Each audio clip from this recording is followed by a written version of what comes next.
जहाँ सुमति तहाँ संपत्ति नाना, जहाँ कुमति तहाँ विपत्ति निधाना। ओम साई राम मित्रों, आज का ब्लॉग आप सभी हमारे साईं परिवार के लिए विशेष लाभकारी और कल्याणकारी है, क्योंकि आज हम अपने साईं परिवार के लिए बहुत ही दिव्य उपाय लेकर के आए हैं।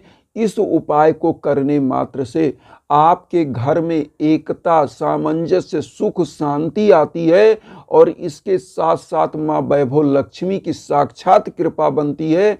साईं बाबा का पूरी कृपा और आशीर्वाद आपके परिवार पर बनती है और इसी के माध्यम से आपके घर में बरकत होती है। आज का जो उपाय लेकर के आए हैं, इस उपाय को एक चीज जान लीजिए, जो कार्य आपका नहीं बन रहा है वह कार्य बनता है।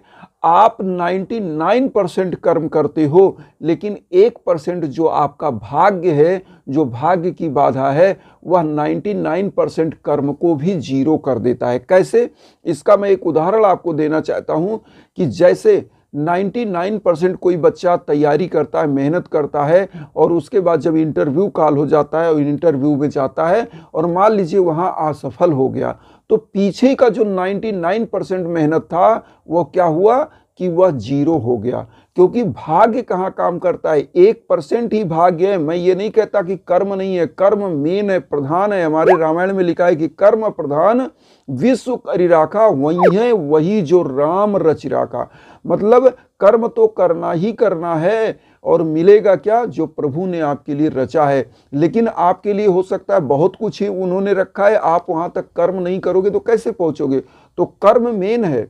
लेकिन यहाँ पर एक चीज हम बता दें, 1% जो भाग्य है वो क्या करता है? आपकी दशा और दिशा को डिसाइड करता है।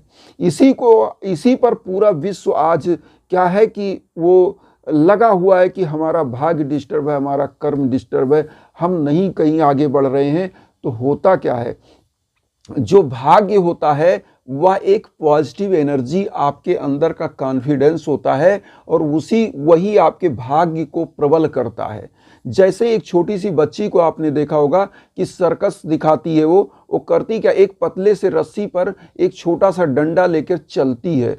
और वो कैसे चल रही है? क्योंकि उसका कॉन्फिडेंस है, उसका डेली का अभ्यास है। तो यहाँ पूजा पाठ क्या है? आपके डेली का अभ्यास है, आपका कॉन्फिडेंस डेवलप करता है और आपको उस तरफ ले जाता है जो पॉजिटिव एनर्जी की पुंज होती है और आपके भाग्य को खोल देती है, आपके बंद किस्मत के दरवाजे को खोल देती है। और वही होता है साईं बाबा की कृपा।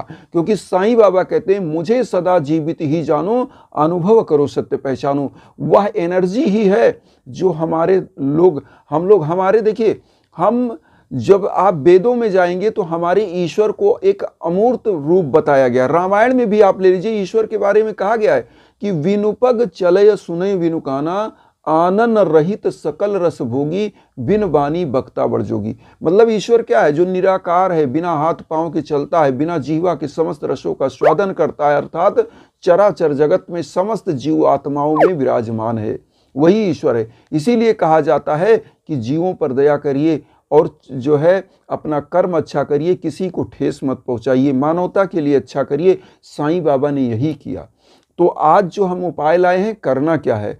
सबसे पहले साईं इष्ट गुरु हैं और सच्चिदानंद स्वरूप हैं। तो साईं बाबा की सबसे पहले एक छोटी सी आपको जो पूजा करनी है, क्या करनी है, आप ध्यान दीजिएगा।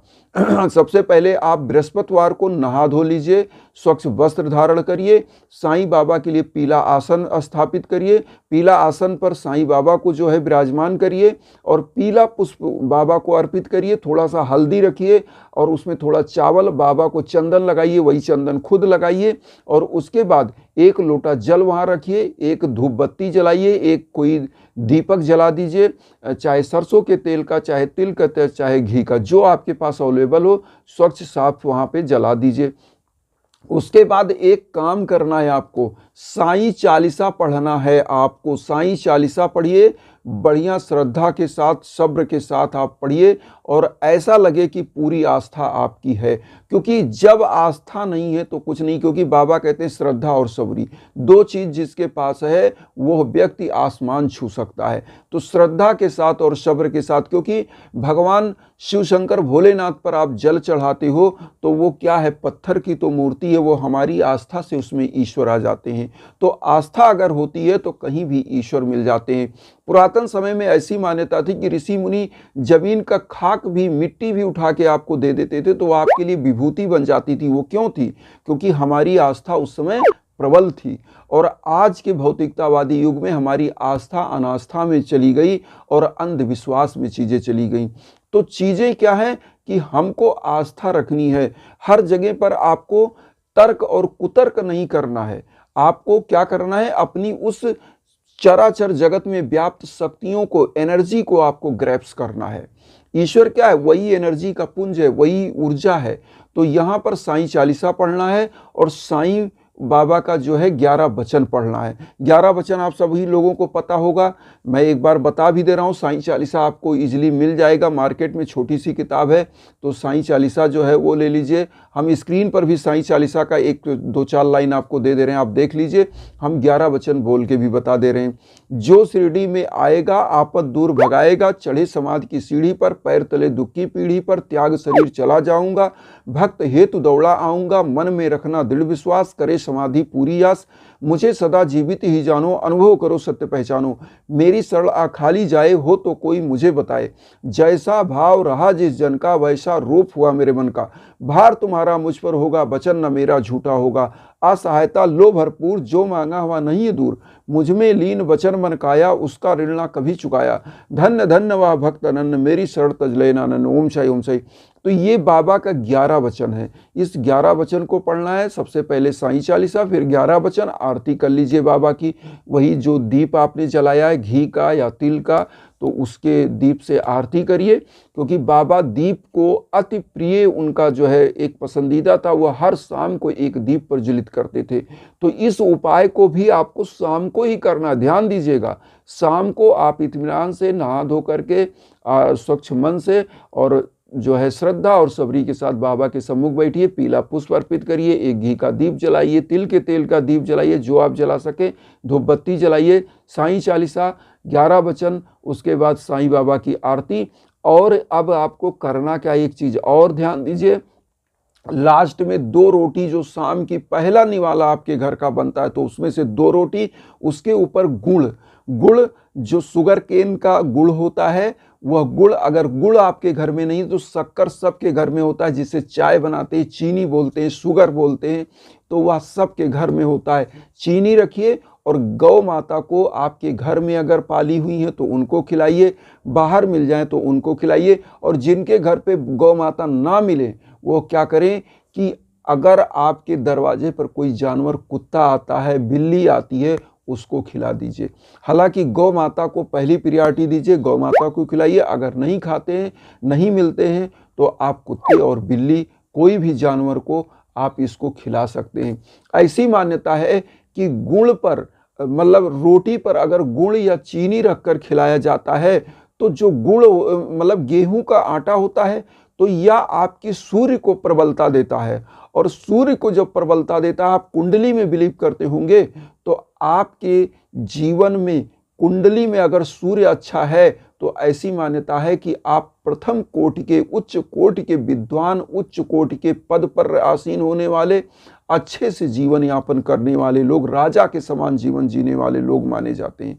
तो ये चीज आप समझिए। तो करता क्या है, और चीनी जो होता है वह शुक्र प्रधान होता है, क्योंकि मीठा होता है, और कोई भी खाद्य सामग्री शुक्र का प्रतिनिधित्व करता है। और जब शुक्र जिसका अच्छा होता है, उसके घर में धन धान्य से परिपूर्णता आती ही आती है। तो इससे कुंडली में सूर्य और शुक्र भी आपके बलवान होते हैं और आपके घर में धन धान्य से परिपूर्णता लाते हैं। और यहाँ पर शुक्र का एक चीज और बता दें, शुक्र का मतलब होता है दाम्पत्य जीवन भी।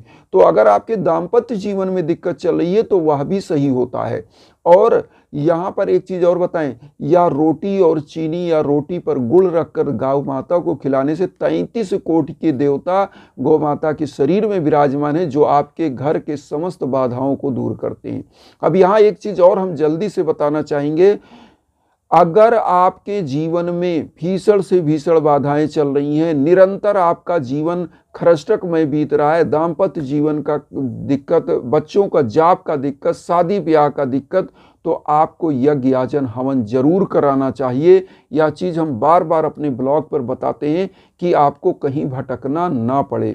आप हमारे इंस्टाग्राम पर आइए, जो भी हमारे लायक है हम एडवाइज आपको देंगे, जो हमारे लायक यज्ञ याचन है हम करेंगे, वो चीज़ के लिए हम आपको इंस्टाग्राम का लिंक देते हैं। तो इंस्टाग्राम के लिंक पर आइए और आप सभी लोग अपना आशीर्वाद मुझे भी चैनल को सब्सक्राइब करके दीजिए। और वसुधैव कुटुंबकम की जो भावना हम लेकर चलें, उसमें एक काम आप सभी लोगों को करना है कि हम लोग तो चैनल को सब्सक्राइब करके जुड़िए ही, लेकिन उन साईं परिवार तक वीडियो को जरूर शेयर करिए जो किन्हीं कारणों से कष्ट में, दुख में है, कि जिससे उनको कहीं भटकना ना पड़े। इन्हीं भावनाओं के साथ ओम साई राम।